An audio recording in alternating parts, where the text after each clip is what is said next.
Assalamualaikum warahmatullahi wabarakatuh. Kami dari kelompok 2 akan mempresentasikan tentang pelanggan online, yaitu bagaimana memahami, menanggapi, dan menjelajahi pelanggan online serta mengatasi masalah dan kekhawatiran yang dimiliki oleh pelanggan online. Sebelumnya, kami akan memperkenalkan anggota kelompok kami. 1. Khairul Latifah, 2. Khairul Nisa Febrianti, 3. Laila Nur, 4. Lentin Amirba, dan kelima Lisa Atul Alif. Pengenalan pelanggan online. Pemahaman pelanggan online adalah suatu hal yang mendasar dan yang terpenting dalam pemasaran. Pelanggan online juga memiliki sikap yang berbeda dalam memperoleh informasi dan membeli secara online. Selain itu, orang yang sama mungkin berpikir dan berperilaku berbeda secara online dari offline. Jadi, secara keseluruhan e-marketing harus memperhatikan pelanggan online mereka. Memotivasi pelanggan. Kita dapat melihat bagaimana kita dapat menggunakan pengetahuan ini untuk mendapat mempertahankan membujuk lebih banyak pelanggan online. Memahami motivasi pelanggan bukanlah pilihan atau kemewahan. Hal ini adalah kebutuhan mutlak untuk mempertahankan konsumen online. Jika Anda tidak tahu apa yang diinginkan pelanggan, lalu bagaimana Anda bisa memuaskan mereka? Jika Anda tidak bisa memuaskan mereka, bagaimana Anda bisa mempertahankan atau bahkan menarik mereka untuk membeli pemasaran yang Anda lakukan?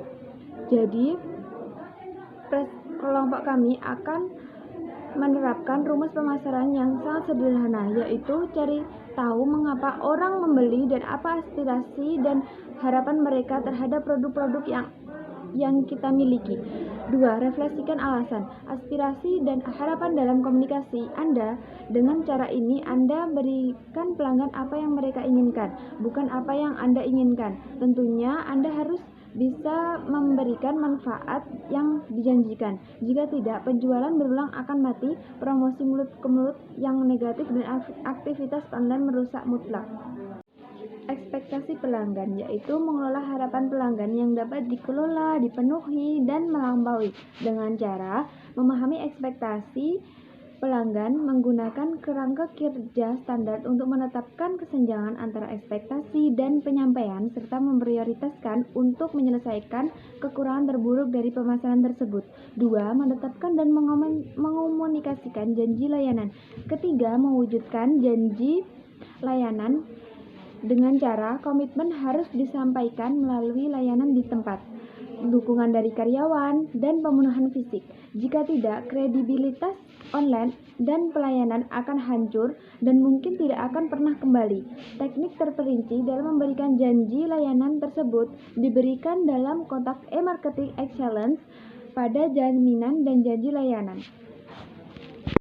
Ketakutan dan fobia, mengevaluasi dan mengelola ketakutan dan fobia yang menghalangi transaksi online. Informasi online. Ketahuilah bagaimana pengunjung memproses informasi dan bagaimana proses pemasaran dapat menanggapi hal ini. Mengidentifikasi proses pembelian secara online. Yang selanjutnya saya akan membahas tentang proses pembelian online. Kita harus mendukung pelanggan melalui setiap tahap proses pembelian. Ada beberapa tahapan-tahapan pembelian online. Yang pertama, identifikasi masalah. Yang kedua, pencarian informasi. Yang ketiga, evaluasi. Yang keempat, keputusan. Yang kelima, aksi atau penjualan. Yang keenam, pasca penjualan. Berikutnya saya akan membahas tentang hubungan dan loyalitas online. Kita perlu mempertahankan pelanggan ideal seumur hidup dengan membangun ikatan emosional dan rasional yang kuat. Teruslah dengarkan mereka dan cari tahu lebih banyak tentang kebutuhan mereka. Layani mereka dan kemudian tanam benih dan insentif yang relevan untuk membuat mereka terus datang kembali kepada kita. Di bagian ini, Anda akan memahami manfaat membangun komunitas, dapat menilai kesesuaian teknik yang digunakan untuk membina komunitas online, dan mengetahui cara membangun komunitas online yang aktif dan hidup yang meningkatkan ekuitas merek dan mempertahankan retensi pelanggan. Mengapa komunitas itu penting? Karena munculnya komunitas virtual dalam jaringan online telah menggerakkan pergeseran yang belum pernah terjadi sebelumnya dari vendor barang dan jasa ke pelanggan yang membelinya. Vendor yang memahami pengalihan kekuasaan ini dan memilih untuk memanfaatkannya dengan mengatur komunitas virtual akan sangat dihargai dan loyalitas pelanggan yang tiada tara dan keuntungan ekonomi yang mengesankan. Maka dari itu, dengan menjadikan komunitas-komunitas menjadi lebih baik dan lebih kuat hubungannya, kepercayaan dan loyalitas serta menjaga kesadaran merek di benak anggota komunitas, komunitas juga memberikan kesempatan unik untuk tetap dekat dengan pelanggan, kekhawatiran dan keinginan mereka. Terlepas dari manfaat ini, membangun komunitas yang aktif bisa memakan waktu. Selalu ada cara baru dan menarik untuk mendefinisikan profil pelanggan pasar, dibagi menjadi mereka yang bersedia menghabiskan waktu untuk menghemat uang yang hampir semuanya membeli perangkat keras, dan mereka yang bersedia mengeluarkan uang untuk menghemat waktu yang hampir semuanya membeli layanan dan support. Profil pelanggan atau profil pengguna berubah seiring dengan perubahan penetrasi online. Pemasar sekarang dapat menargetkan dengan sangat tepat variabel profil mana yang mewakili pelanggan ideal, selama pemasar mengetahui profil segmen pelanggan idealnya. Teknik penelitian untuk pengumpulan data primer menggunakan pengumpulan data kami sendiri dan data sekunder, di mana kami menggunakan penelitian yang dipublikasikan.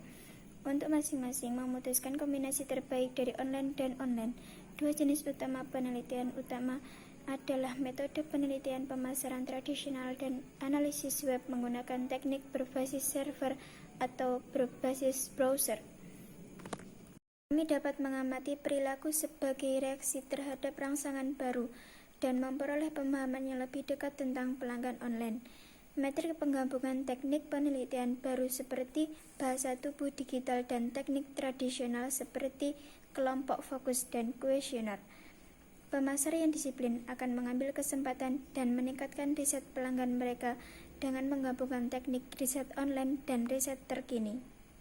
Bayangkan dunia tanpa iklan TV, papan reklame, dan surat langsung, dunia tempat pelanggan memiliki informasi yang ingin mereka terima. Bagaimana bisnis akan mencapai target pasar mereka dalam hal ini? Lingkungan baru dan seperti waktu, teknologi jika benar-benar dikuasai dapat meluangkan waktu untuk melakukan hal-hal penting yang memberi pelanggan pasca keaksaraan kualitas hidup yang benar-benar lebih tinggi, seperti membaca buku tidak mungkin. Karena ini mungkin bentuk hiburan yang seakan seperti yang dijelaskan di bawah ini. Dalam 2 edisi terakhir buku ini berbicara tentang dunia pasca PC. Sekarang kita bicara dunia pasca keaksaraan.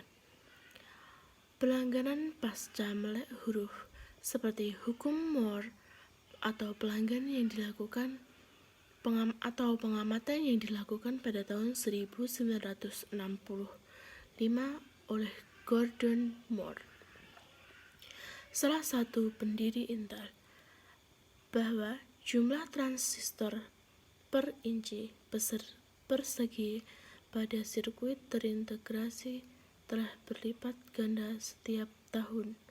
Sejak itu, sirkuit terintegrasi ditemukan terus berlaku. Waktu dikompresi informasi pelanggan yang telah tidak loyal dan pasca melek huruf mencari hubungan bukan dari merek itu sendiri, tetapi dari database yang mengetahui, memahami, dan tampak peduli tentang mereka. Saksikan virtual hubungan pasca di Jepang, hubungan dengan toko dan mesin penjual otomatis, dengan orang-orang yang nyata. Sekian presentasi dari kelompok kami. Apabila ada kurang lebihnya mohon maaf. Wassalamualaikum warahmatullahi wabarakatuh.